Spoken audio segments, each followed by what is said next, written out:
Hello and welcome back to Rugby Pod. I'm Andy Ryan, Big Jim and Goodey are with me as usual. We're going to take a look at the Premiership action from the bank holiday weekend and chat about England and Scotland's international summers ahead. Plus, we're going to go Route 1 China and running all over the top of your face with Sale England and British and Irish Lions centre Manu Tuilagi joining us.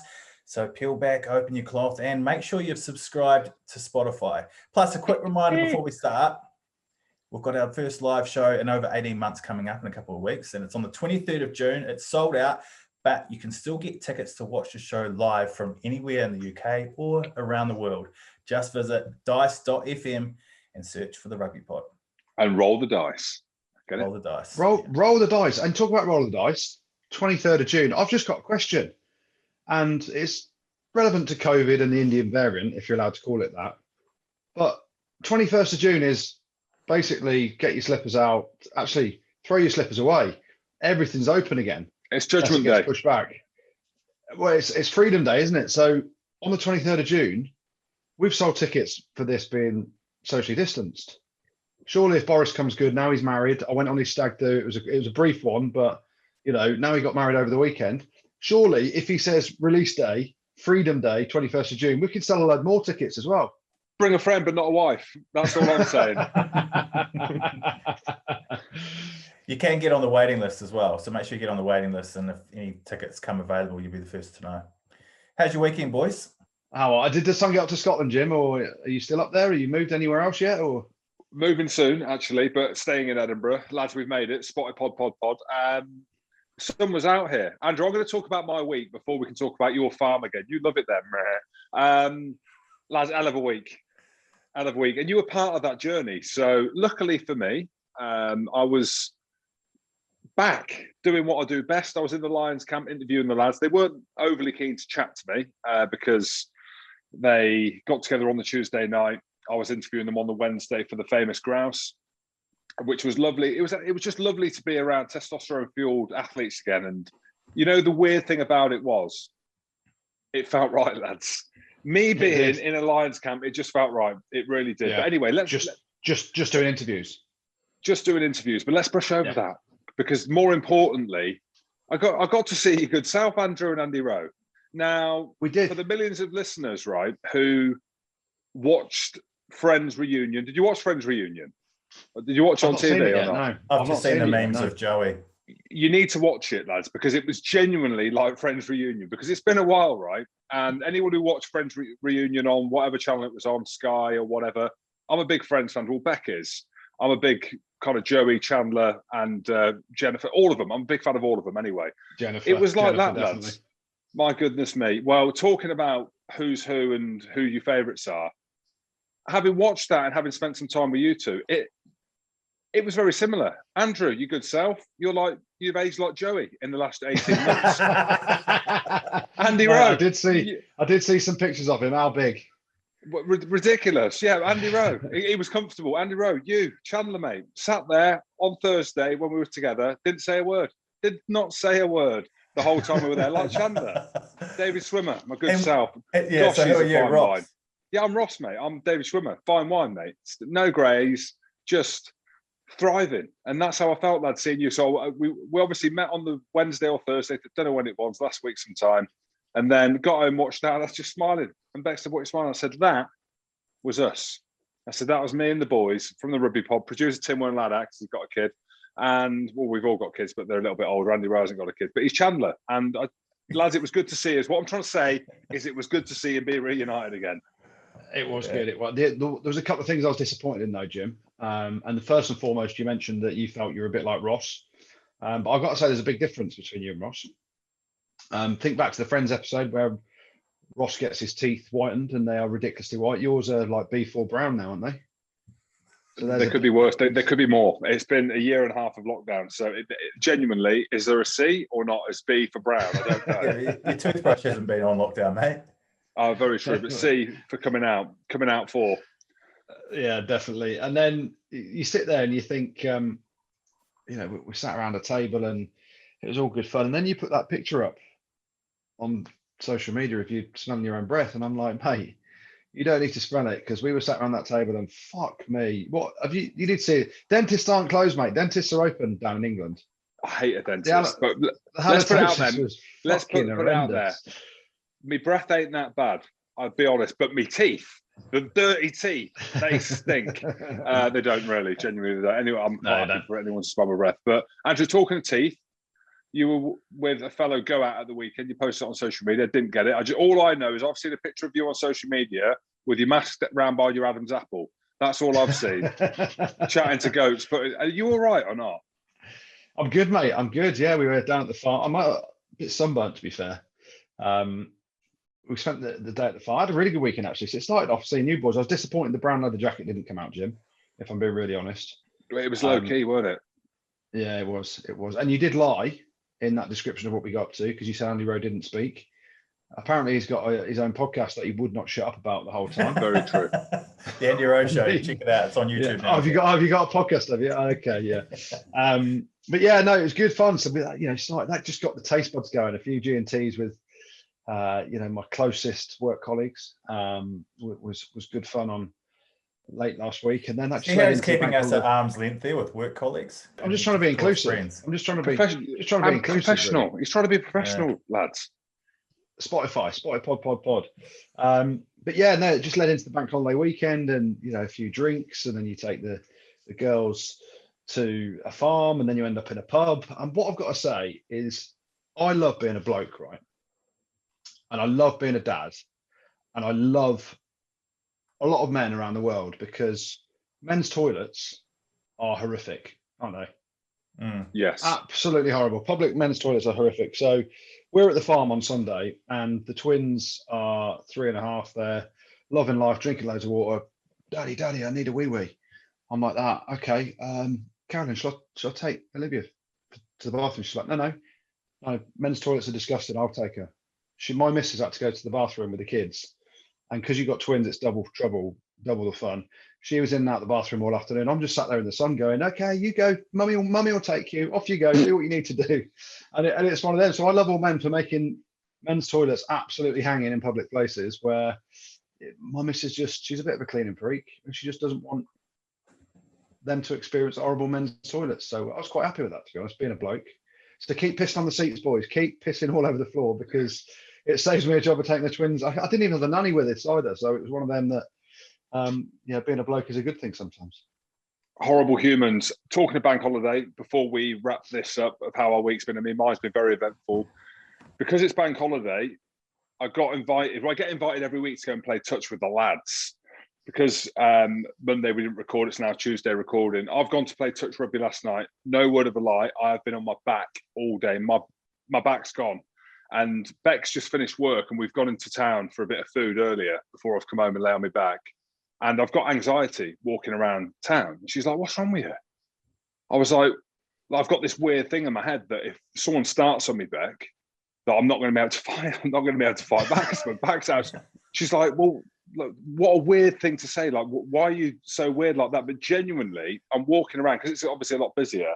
I'm like so conscious that the people around, if something happens, like my Uncle John said, I'm one of the hardest blokes he's ever known, right? And so you look after yourself around people. I'm walking around town with anxiety because my back is in pieces, that if someone starts on me and the missus, I can't protect her. I can't protect myself, lads.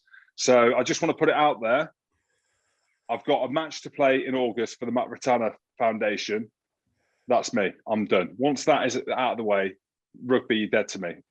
Full contact. That's full contact. I reckon I've got 20 minutes. I did an hour of touch, and I'm happy to put it out there. I was an embarrassment, lads. Genuinely. Well, nothing changes there, Jim, does it? To be honest. Yeah, but I've still had this, this thing that I can still do it and still put it about. So I will put it out there. It's official, breaking news. I'm retiring. That's it from rugby. Apart from this, yeah. But this will be breaking news now because there was still a chance. Well, before we get into the Premiership games from the weekend, Gloucester, their game against Bath this weekend has been called off because of a COVID outbreak at Kingsland. Do you guys know any more details on what's going on there? Well, I don't know who to blame, but Hartbury College have called their game off, or it's been called off against Saracens, the big one at the weekend, and none of them got points, weirdly enough, different in the Championship, or it's just because of Sarries. But yeah, obviously I know a little bit about the situation because it's been on the news, and my best mate's the manager there. Ravo is also the COVID manager. So I was like, is this your fault? He's like, no, it's not anyone's fault. But look, obviously, we don't want to joke about it, do we? Because we don't know how poorly some of the players might be. But yeah, it's been called off. I think Bath have got the 4 points.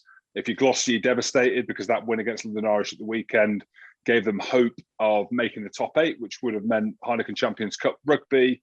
And off the back of the transition that they've had and the season that they had at the beginning of the year, for me personally, obviously love the club, got a lot of mates there.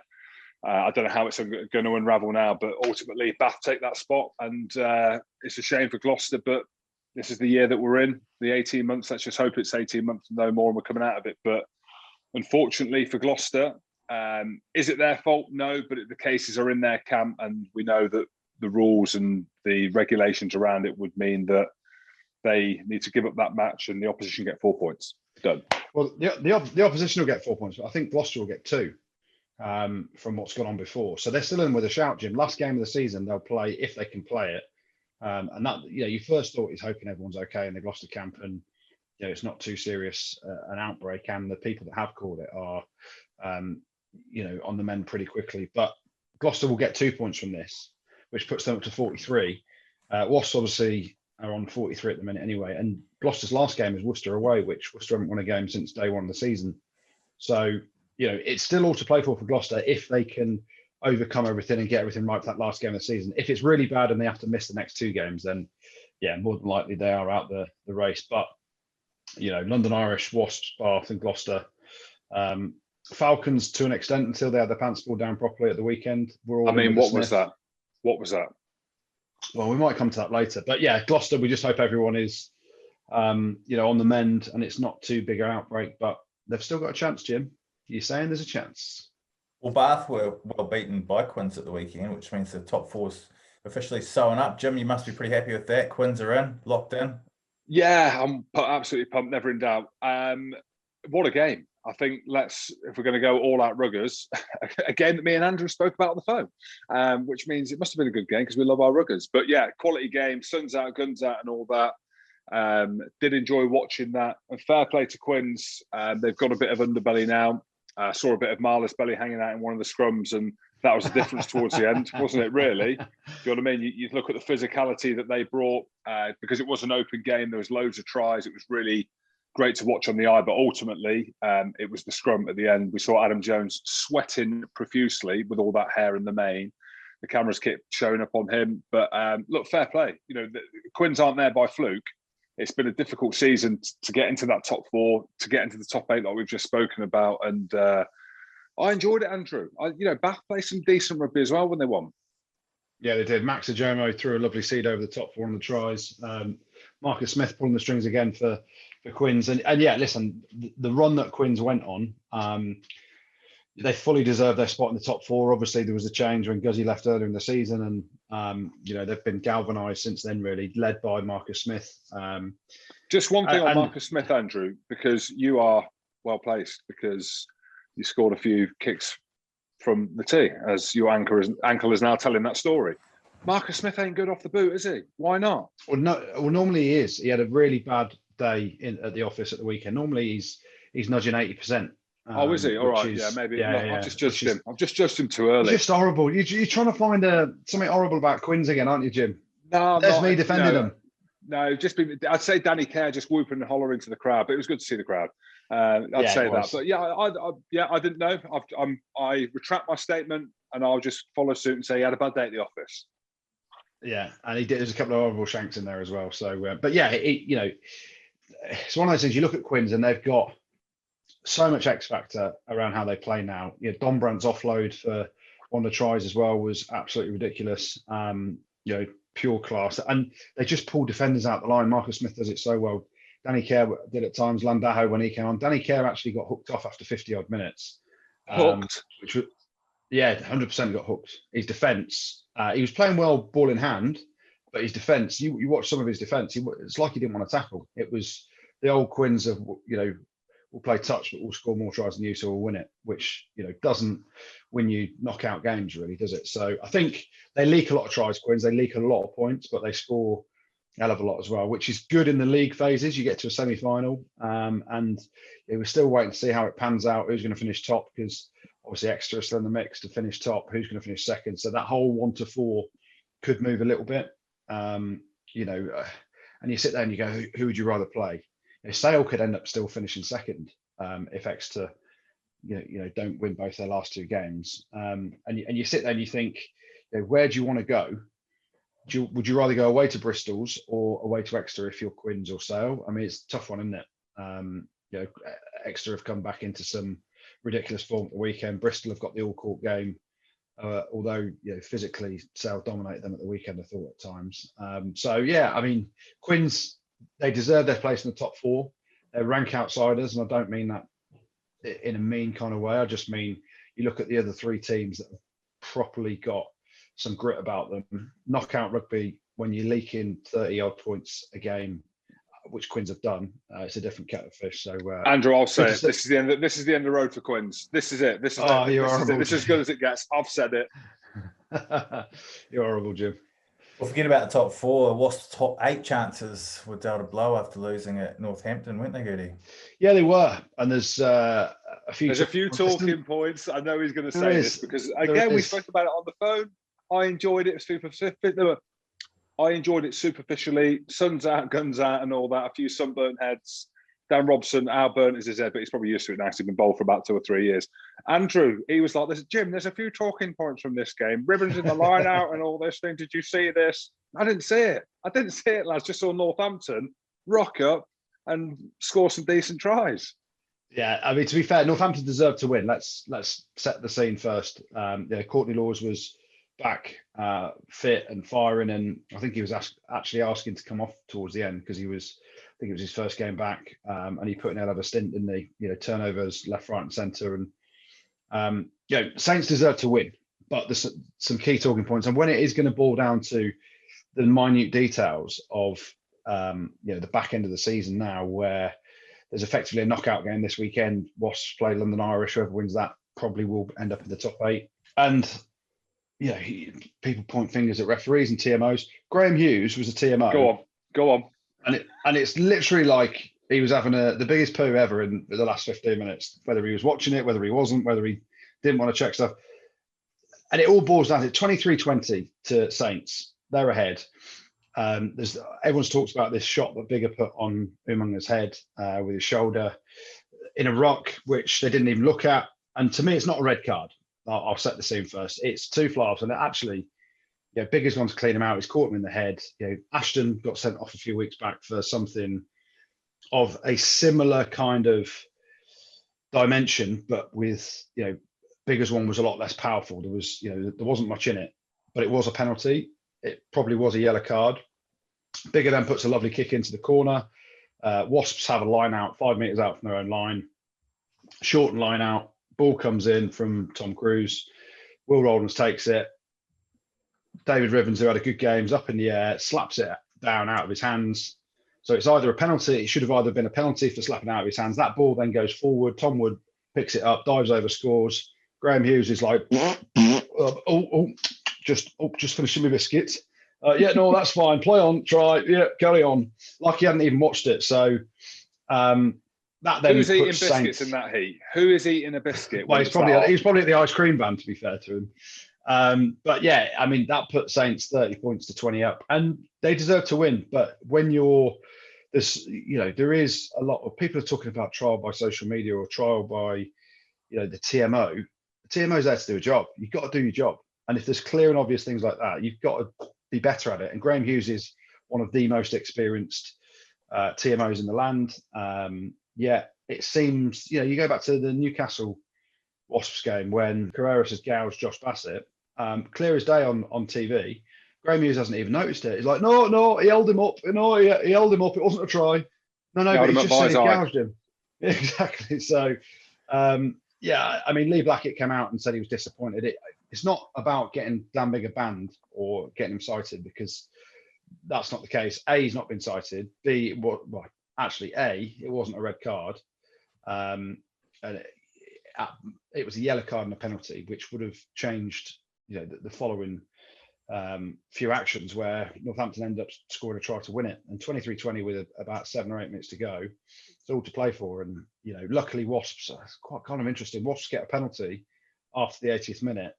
And I'm thinking, just kick the goal, take the 3 points, which gives you a losing bonus point, and they go to the corner. I'm like, boys, just take the 3. But maybe Jacob Umunga didn't fancy the kick. Luckily, they ended up scoring a try. And even again at the end, so they scored the try, Willis scores a try, they go back for the kickoff, then there's a high tackle. And Graham, it's 100% a seatbelt tackle. So, and the TMO's been called in to say, is there a high tackle? He's like, no, it's over his shoulder, but no, it's fine, play on. And then I didn't say it. I didn't say it either. So, to all Saints fans listening, to any Saints players, Dan Bigger, it's not a red card. So, chill your beans on that. You deserve to win the game, but Graham Hughes, I think, needs to have a long hard look at how he's. I don't know, is he watching the game? I don't know. Maybe he was at the ice cream van. It was so hot. Tight game for Leicester at Worcester as well, wasn't it? Talking of bogeys, that is Leicester's bogey. Yeah, it is. Really are. And then Worcester started really well. And it was a hot day on the plastic pitch. I actually thought Worcester looked all right. I only watched the highlights, but in attack, they look really good. But Leicester just go back to what they know now, which is I love seeing it. Go back to old school scrum, line out drive. Genji gets close to the line, tapping and going, more into the cowsheds and back. And fair play. I think it shows Leicester's evolution, that they can win games and not play overly well and go that far behind on the scoreboard against the bogey monsters, the bogey men of Worcester against them. But I mean, Worcester got a lot of work to do, isn't they, really? They're losing Francois Hogarth. He's going to be bringing up his white Lamborghini to Cov or Leamington, or he might stay where he is, Andrew, in Cheltenham. I'm not too sure. Get down the A46 or whatever it is. A lot of work for Worcester to do. Big win for Leicester. I mean, what else can you say? It was... They've got some good signings coming in next year, Worcester, and I think that JT, Jonathan Thomas, the coach, will be looking forward to just getting this season done and dusted. Scott Baldwin's coming from Quins, good player. Obviously, you've got Duan van der Merwe going there. They've made some decent signings for next year. Johnny Bell as well. Yeah. It was at Gloucester, it was at Glasgow, but he's apparently an unbelievable coach, so he's going as well. Yeah, that's huge for them. So, they've now lost 20 on the spin, which is brutal in the Premiership. I don't know, some of them have been, there's probably 2 or 3 in there that have been COVID results-based games, but the facts of the matter are they've won game 1 of the season and they haven't won since. So they'll be glad to get it over. And again, I think you can look at a team like Worcester where they're playing Leicester at the weekend. I think they were 18-7. No, sorry. I think they were 17-6 up after about 45 minutes. And if there's, and this is my big gripe around what's happening in the Premiership at some point, and we'll get clarity on the decisions from next year. If there's nothing to play for, it doesn't really matter that you've lost, and you see that from Worcester at the minute. I'm not saying they're trying to lose games, because they're not, but the pain of losing games isn't quite as big when there's no jeopardy of relegation. And you just continually get on this run of, we've lost another game, does it matter? It does matter, of course it does on a Monday. It's tough to go through the review, but there's no end consequence. So I think a team like Worcester, when you're 17-6 up at home to Leicester, and it's a relegation battle for you or whatever, you perhaps don't lose that game, or I'm not saying that you try harder, but when there's more jeopardy on the game, you get more from the fans, you get more from yourself from the inside, and I just think that's why we've seen 2 games this weekend. Worcester game, you'd expect them to go on and win it, and it was a change Leicester team as well, wasn't it? They picked a few sort of second choice players, and then the Newcastle fixture as well, where I just worry about ring fencing and seeing games like that don't mean so much when you've lost. So that's the one thing for me. And Worcester will look forward to next season, hopefully. And I hope there's jeopardy of relegation, but I don't think there will be. Well, 20 losses on the spin. Which changing room would you rather be in, Worcester or Newcastle losing 74-3 on Sunday to Exeter? Worcester. Mate, I don't know. They're both my old teams, to be fair. You'd rather be in Newcastle. Newcastle's still got a very outside. You'd rather be in Newcastle's, would you? Having had 74 points put on you, I wouldn't even take my pants off. Well, if you notice, the Newcastle team was a change-up team, so I wouldn't have been in the Shags, mate. The Shags went down to Exeter and got 74 put on them. I'd have been in the starting team for the big games. I only played home games when I was at Newcastle. Lads, I'd have been like, lads, great effort. You tried hard. You took 70. the big 4. boys are back this weekend. Yeah, 74. I actually do feel like we're joking, but I do feel for them. Like, you look at Exeter, they've gone full goo. They've got a crowd in for the first time. And Newcastle have come to the furthest away team that they could, probably in their cars. I don't know. That's how they always used to travel around with the cars and the buses. With their second string team, Floody, fair play, got 3 points at the start of the game. And they got done which way you want to look at it. Up the guts, up the jumper, pick and goo, around 9, on the wing. I mean, how many tries was it? 12 tries or something? 11. I know, let's round it up to 12. They had 12 tries put on them.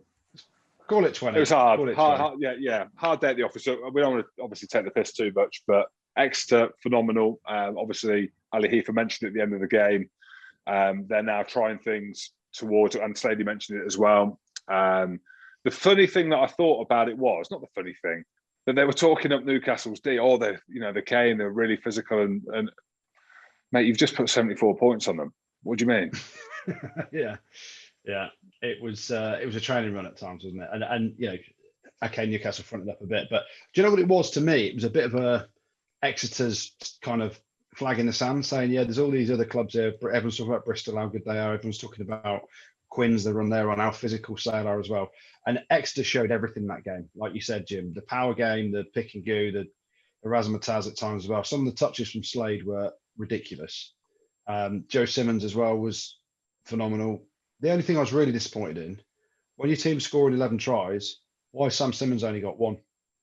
He should have had 4. Just give him the ball, boys. Let's make this record that he's got now even bigger.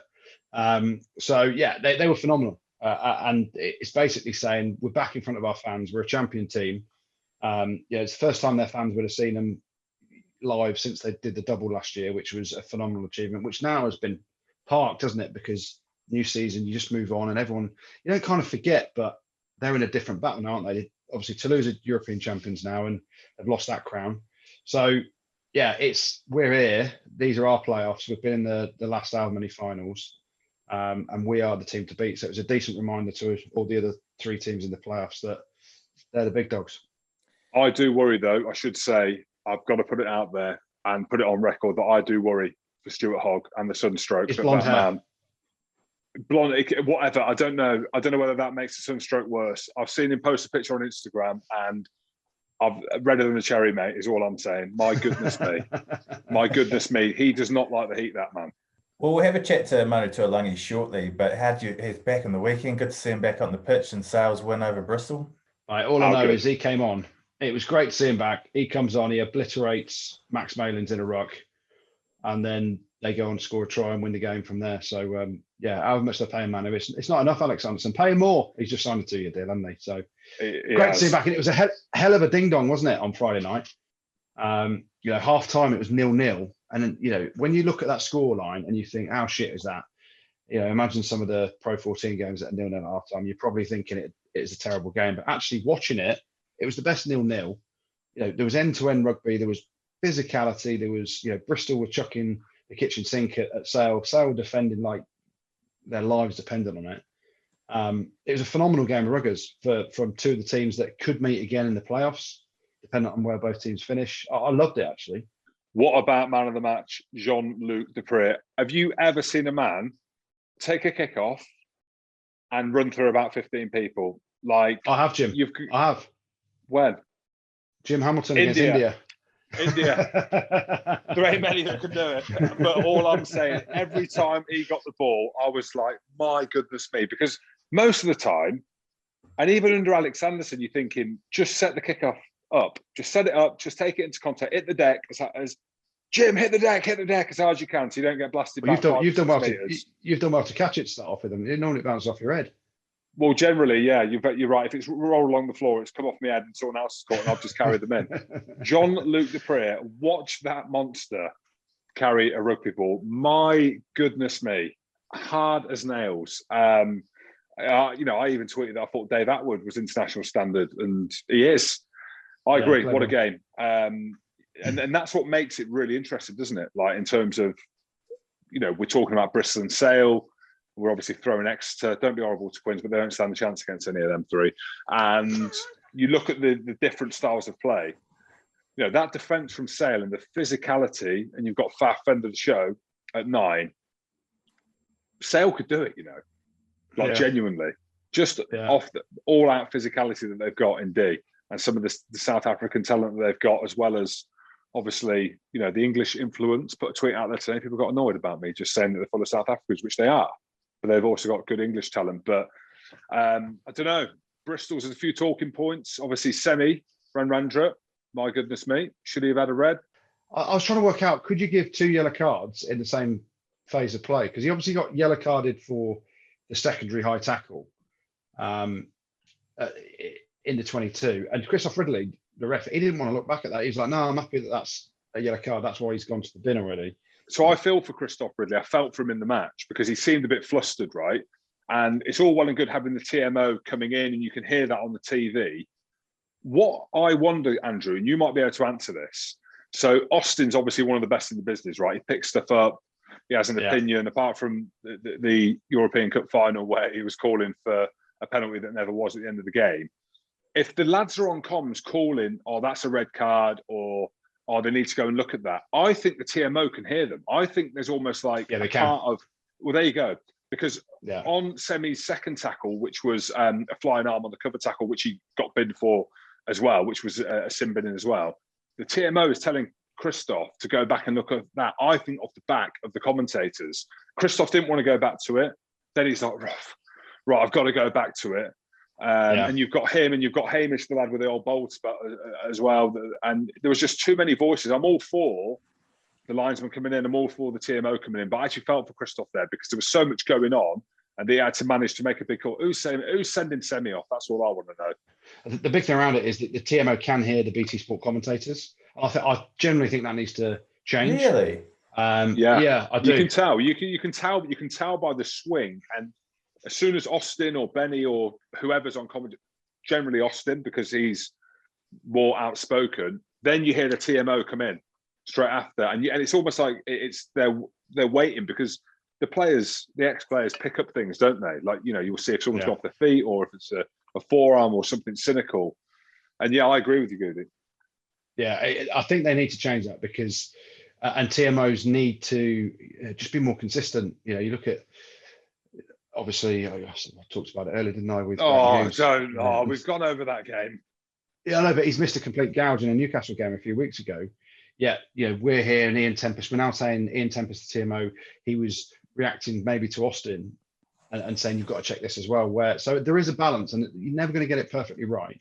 But I do think that the TMOs need to stop having the commentary in their ear because they sit in the BT trucks and they are separate, obviously, to the commentators, but they hear everything. So, and Austin, you know, I'll be honest, Austin's the best in the game at picking stuff out like that.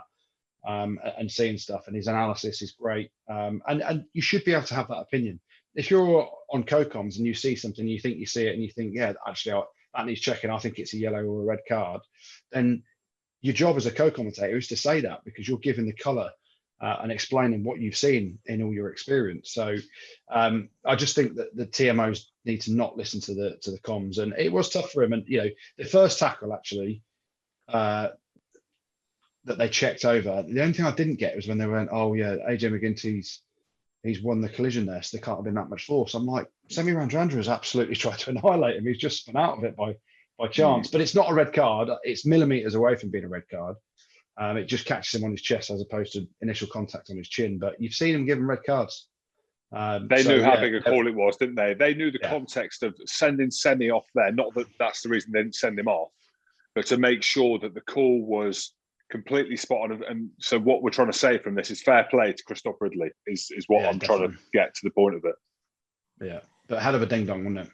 Yeah, we mentioned that the big man was back on the field, and he joins us now. Sale, England and British and Irish Lions centre Manu Tuilagi is on the phone. How are you, mate? Yeah, I'm good, thanks, mate. Good, thanks. Let's talk about the obvious, the long injury that you've had off the back of a few tough injuries for you. Firstly, how amazing was it to be back and get a bit of open field as soon as you got on to test the Achilles out? And also, how tough's it been, mate? Because I don't know how much of the media you see or you even need to see, but you've had a torrid time of injuries. Me and Goody have been a small part of your journey, watching you grow up and stuff like that, and watching you turn into one of the best players in the world. And part of that narrative has been around some of your injuries, which has been unfortunate. How tough has this one been, and how good is it to be back? Yeah, being back last Friday was amazing for me. Just to be out there with the boys, even just getting out there on the training field with them. Been watching them for the last 6-7 months. The way the boys have been playing, for me to finally be able to try and help them, it was massive. I feel very blessed to be back playing again. It was tough to be out again for months. Having a lot of injuries for me has helped me a lot mentally. In the past, it wasn't very. I couldn't handle it in the past, especially early on in my career, which probably contribute to the bad things that happened in my career off the field. But I think this time having that experience of for me, just stay positive. Whatever's going to happen will happen, and I'm a massive believer of everything happens for a reason. So for me, just getting back was an amazing feeling. And coming back from an injury like an Achilles injury that you had, so serious, and it's ended a lot of careers previously, hasn't it? So it's a massive thing to get back, and a player of your stature and size and the way you play to be able to get back to looking so good again. But I'm reading and hearing that you started some salsa dancing to try and help with the Achilles. I'm like, I can't imagine that. All I'm remembering is Freddie Tuilagi doing his dances, and there's Manu doing some salsa. Manu would have watched me and the boys in life, just unleashing on the dance floor. He was taking notes. He had his colouring book with his nappy on, thinking, I'm going to use that one day. And you are. Oh, Jesus Christ, man. It was tough. Like, it was the Achilles. I couldn't believe it when it happened, and just been told, your Achilles is ruptured. I was like, oh, great, another one. But the guys at Sale, Nav, the physio that rehab my Achilles, it's been amazing. He's a genius. We had all sorts of stuff. The salsa. We had hiking in the Peak District, just to get it strong, like walking before I run. Made sure I walk 20 or 30k in a week before I come back running again. But salsa was the last one to get the moving without thinking about it too much, because the salsa is, you're always on your toes. It works the calves, instead of standing still in the gym and doing hundreds of calf raises. That came up with the idea of one of the guys at the physio there, his missus teaches salsa. So Charlotte came in, and fair play to her. So the first lesson, done the first lesson, and I came home, and the guy Ben I sent Elvis, my dog, to, he rang me up just to update on my dog, and he was like, I heard you, how's salsa going? And I was like, how the fuck you know that? I've just had one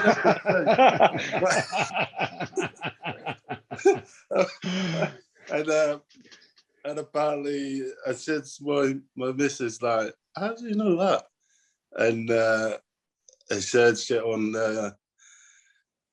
social media, Alex Sanderson has just done the interview straight after that, and he's just told everyone that I'm doing, and they told everyone as well that I'm doing a dance for the boys. So after, I think it was 5 or 6 weeks, I had to do a performance for the boys. And I wasn't. I've never been so nervous in my life. But it was good to cheer the boys up. I'm sure. Manu, well, I need to get the contact details. I don't know if you've seen my calves recently, but they've disintegrated in the last 4 years. So ideally, I could do with that, because I'll be honest, I'm struggling to even get out of bed these days. But it's quite funny, and it's great to see you smiling and great to see you laughing. And I think people listen to this, but also people watching you get back to the field from all perspectives of fans, whether you're a Sale Sharks fan, a Leicester Tigers fan, an England fan, and maybe even a British and Irish Lions fan as well. But Alex Sanderson, you mentioned there, and I think we can all see what he's done to the club in the short space of time.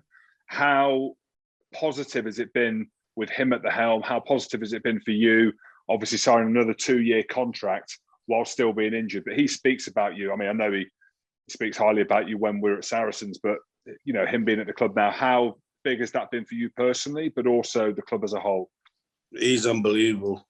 Like, genuinely, one of the best coaches you come across.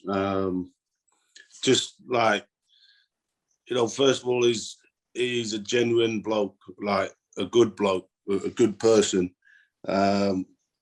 which is first and foremost. And then his brain is the way he goes about his coaching and his teaching, the way he get the boys together. You know, it's amazing, because you can see on the field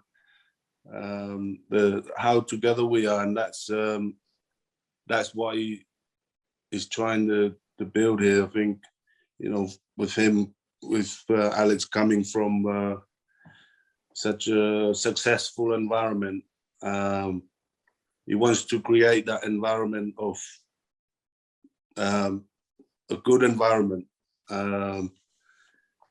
where, and you can see that where he's been and where he's come from. I think he wants to create that and more, and I think it's showing. You know, I think like for me again, it's like signing here. You know, I'm so happy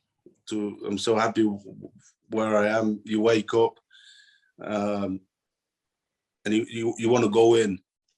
You know, you want to go. It makes it so much easier, because that you can't buy that. You can't buy that that sort of environment. You must all be in it together, and I think you know, it's special, and for me, I'm just blessed to be here, and you know, with him coaching. And you talk about that togetherness. Yeah, it's class. You talk about that togetherness and everything, and we're coming towards the end of the season now, and you know, the playoffs that you're in. We just got to kind of work out where Sale are going to end up in the playoffs, whether they're going to be at home or away, and who they're going to play against. But one of the things you talk about, you know, going in together and being part of this team that's really grown under Alex Sanderson. You had a trip up Snowdonia recently, which some of the boys have come out and said it was the hardest thing they've ever done. You know, going up there and seeing the sunrise. How tough was that? 'Cause I used to fucking hate stuff like that. I'm a rugby player, not a walker up hills, but part of your rehab has been doing that, hasn't it? So you must have loved it. No, I went down to the trip. We had 2 days there, and you know, the last day was the climb up Snowdon, but the whole squad went there, like even us, the injured boys. But we had training there. We had a fun couple of days, and the injured boys had training there as well.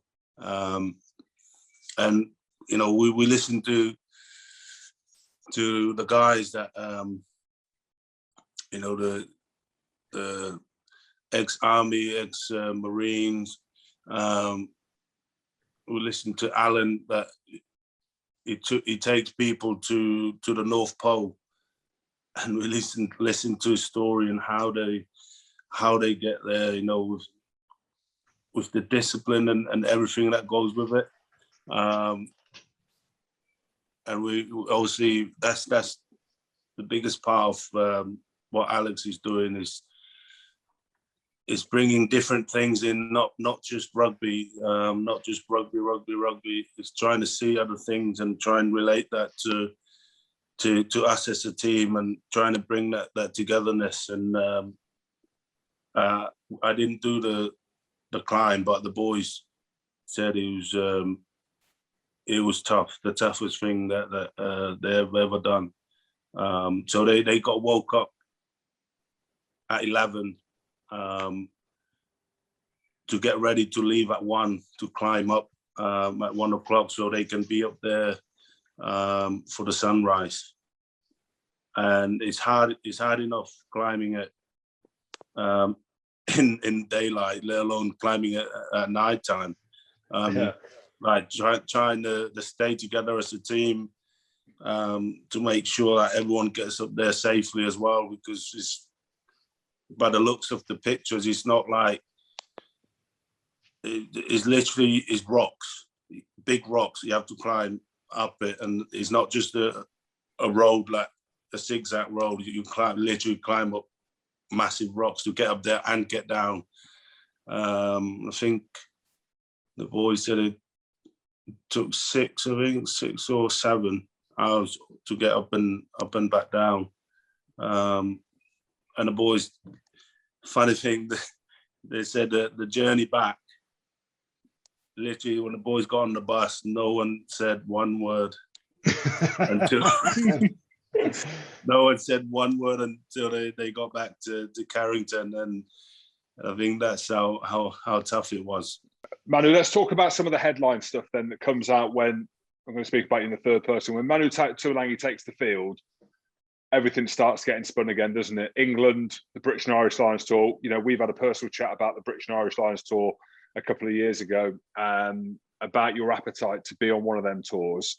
Now, it's probably a little bit early in your kind of rehab and return back to play. Is that carrot still there for you though, Manu? Do you know what I mean? If you get back and find some form, and again, without speaking for you or other people, you're obviously an asset to any team. Is that opportunity there? Is that something that you're looking at? I mean, 100%. You know, if you know, for me, if I know that I'm fit and I know that I'm ready, and you know, to be given the opportunity, you know, it's not an opportunity that comes lightly. And you know, it's an honour to obviously to represent such a unique team, and you know, it's the pinnacle of rugby in the Northern Hemisphere. And you know, for me, if I'm fit and ready, you know, given the opportunity, yeah, 100%, it would be an honour. Has Gats been in touch at all? I know there's a load of emails that went around and stuff like that. Has he mentioned you since? You're on the standby list? No. I think for me, I've just got to focus on the. He got an email. On standby. Yes. Mate, you'll be making millions of Lions fans delighted that there's conversations going on at least. But yeah, you know, it'll be amazing. But for me, like I said before in a lot of interviews, that for me, it's just one game, one training session, one game at a time. Because, you know, the way I have been with injuries and stuff, I really got to have to focus on try and complete every day as it comes, really. Yeah, you've got to be like that, I think, man. I know we're jesting here and we're trying to get something, and I think it's the desperation to see you kind of flourish, because you're 30 now. Can you believe, Manu? I just literally felt like yesterday where you were in your nappy and we were around your brother's house and barbecue, and you're there in your nappy with your colouring book. I'm sat there like a king, getting beer and food brought to me by your good self. And Henry was like, just pointing at you to go and get it, mate. You've come a long way. But where is the appetite now? So you've started a couple of years. If you can map it out, and we're chatting a little bit about it here, have you got kind of in your mind where you see your sunset? I think for me, obviously, I've just signed a new contract here at Sale, and I'm happy. And again, I really enjoyed playing rugby. Just getting back playing rugby, and for me that's the most important thing. And whatever happens after this couple of years, we'll see. But at the moment, I'm really enjoying it. How odd was it at the time for you to leave Leicester, under the circumstances? And it's great to see the smile back on your face up at Sale, but Leicester will always be in your heart as well, won't it? 100%. It was tough. Obviously, my brothers, all of us have played for the Tigers, so it wasn't an easy decision, but for me, it was the right decision. So Leicester will always have a place in my heart, 100%. It's just unfortunate of what happened, but for me, that's life, and you move on. Just looking at the time that you spent at Leicester, and I mean, Jim shared some of his memories of when he was at Leicester and you were in your nappies and colouring in books. What memories do you have of Goodey and Jim back in the day? I say, see at the club is just pretending to do some work in the gym. I reckon, just stretching. But no, I remember the first time I came over, and obviously met Goodey and Jim. But meeting Jim, I was like, "What the fuck? This guy's fucking massive." And she just kept staring at me. And how funny is that you're saying that with your brother, cousins, uncles, nieces, and nephews? They're all bigger than me. But yeah, brilliant, mate. And like now, sitting there and talking to you guys, it's amazing. And did you think the same thing when you first saw Goodey as well? Goodey had a good hair back then as well. I mean, watching it fall out, Manu, how it did. I don't think you've seen that in Samoa. I think genuinely they would have thought an alien might have landed on the islands. So, oh, nice, nice. Good. Manu, let's just talk about some of the players that are playing at the minute. Now, again, a little bit kind of headliney. When you talk about the best centres in the world, your name will often pop up, which is amazing. For you, when you look at some of the centres that you've played against that are out there playing now, who do you rank up there in the kind of top 2 or 3? In terms of the North Hemisphere, I'd say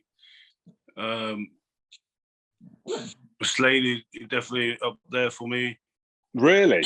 I think that's interesting. I'm not saying that's surprise. I'm saying that with everything that's happened with Slady not being picked for the Lions, if you're saying that he's one of the best players, give us a reason why. Why is Slady so good? Mate, just watching him play and like playing alongside him, skillful. He's got it all.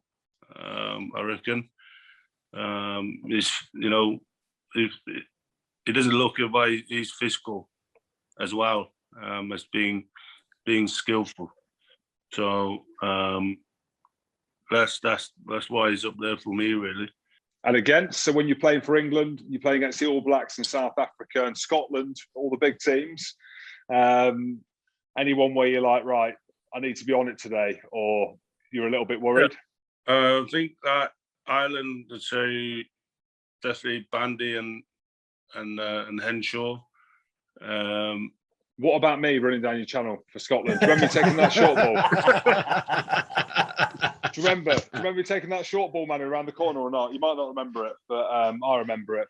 I think I got put into next week and my shirt was ripped off and I lost my boot as well. But nonetheless, I got touched by you. Manu, massive hypothetical, but how much would you love to see like the eligibility rules changed one day so that one day you could, like, surely you'd love to play for Samoa one day. For me, England gave me the opportunity. I think that's it for me. To play for England and give everything that I can. Really. Is that a no then, Manu? Is that a no? You wouldn't? This is the thing. Manu knows how big time he is now.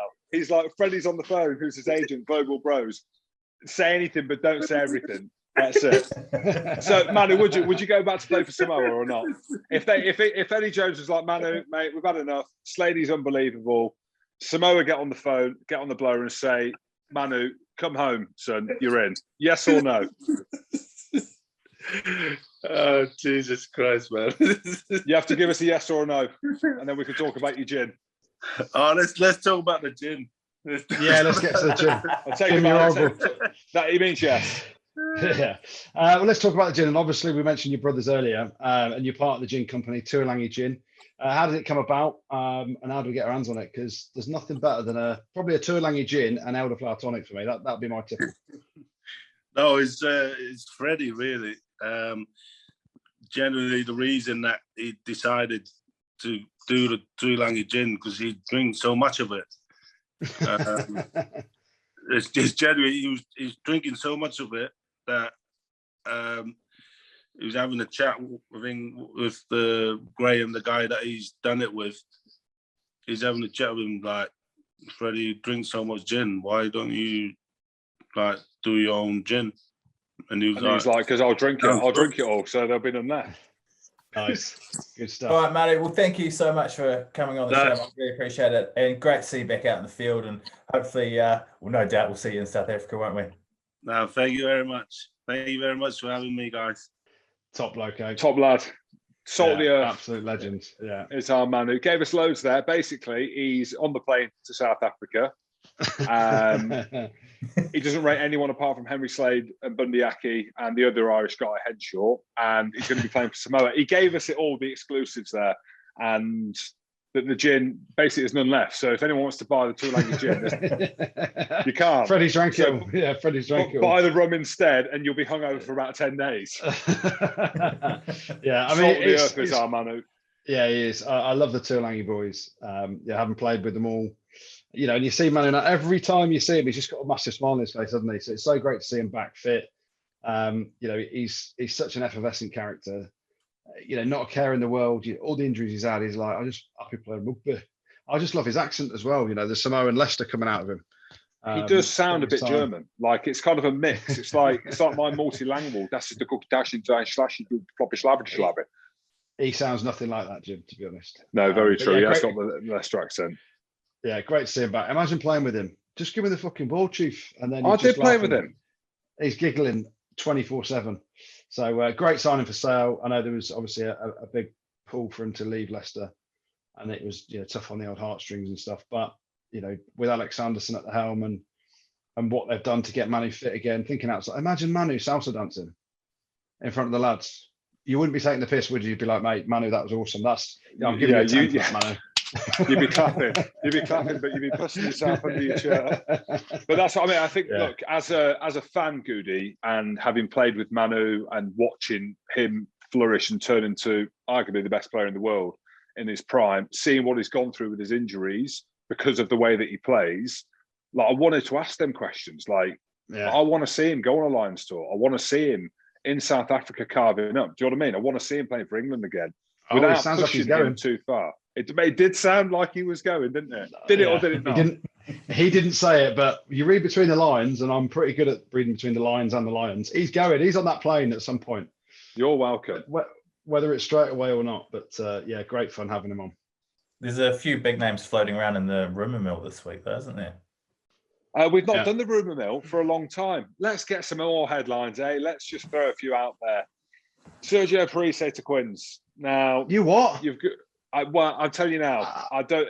Next cart for Paul's my mate Sergio, I'm going to ring him and say, mate, look, I've got experience in this. My back's gone. If I was a horse, they would shoot me. That's all I know, if you can say that. But you are Sergio Parise. You do suit London. Get to Quins, mate. You're in, and I'll come down and we'll spend some time together and VIP it. Can't see that. Not with Don Brunt there, and all due respect to Sergio Parise, he's about 46 now. I'm just going what's out there in the room. It's a rumour, though, Andrew. Yeah, it's a rumour. I'll just say I can't see it. Denny Solomona possibly leaving Sale to go to Bristol's. Not that they haven't got any wingers, Bristol's, because they've got Unger, ridiculous. I suppose Max Maylands is going back to Sarri as my old salary cap next season, so that'll free up that slot. So that's possible. Denny Solomona's when he's on form, he's quality as well. Some of his finishes have been unbelievable. I've not seen him, Andrew. I ain't seen Denny Solomona. Yeah, I know, but in general, he's not a player. Maybe I've not looked at it enough and thought, he's as good as everyone makes out. But anyway, what do I know? Non-expert.